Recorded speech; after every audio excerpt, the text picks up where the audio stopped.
Sweden, not as far away from England as you might think. This very small country is probably best known internationally for things like ABBA, Volvo, and the Nobel Prize. It all seems very nice and peaceful on the surface. Sweden has in fact not been at war for about 200 years. Despite this, and perhaps rather illogically, there are small groups of crazy people here.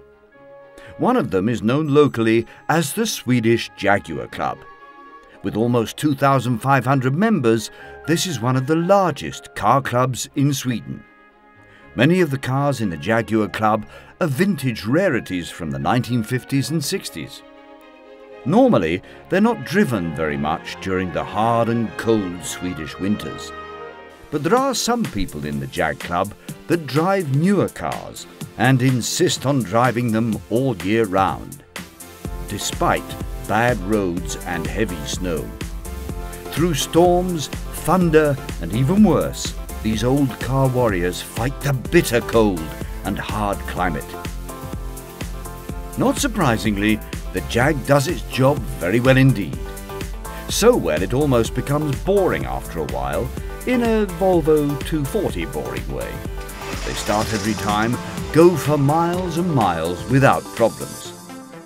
Therefore, some people from the club intend to start a reliability race that has the internal code name CheapRace.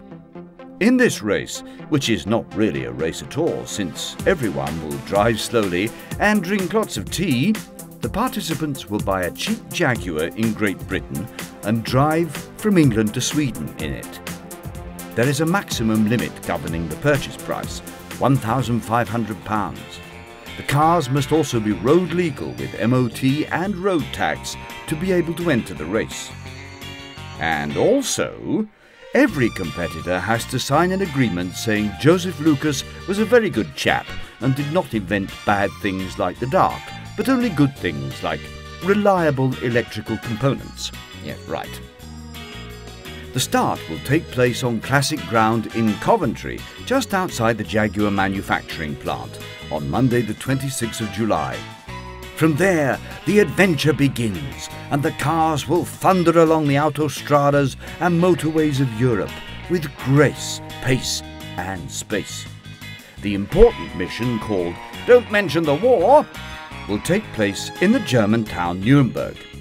There they have a very small racetrack with lots of potholes that the Germans themselves call the Nuremberg Ring, or the Green Hell, because of all the bushes and where the track is located.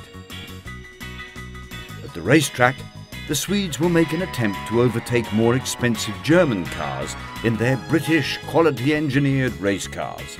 After a glorious victory on the Nuremberg Ring, sorry about that, all the teams go home to Sweden to celebrate with lots of fine British beer. The actual finish of the race will be in the Swedish summer city Båstad at a big event and outdoor exhibition called Båstad Classic Motor. We hope we'll see you, either as a competitor or in the welcome committee in Båstad.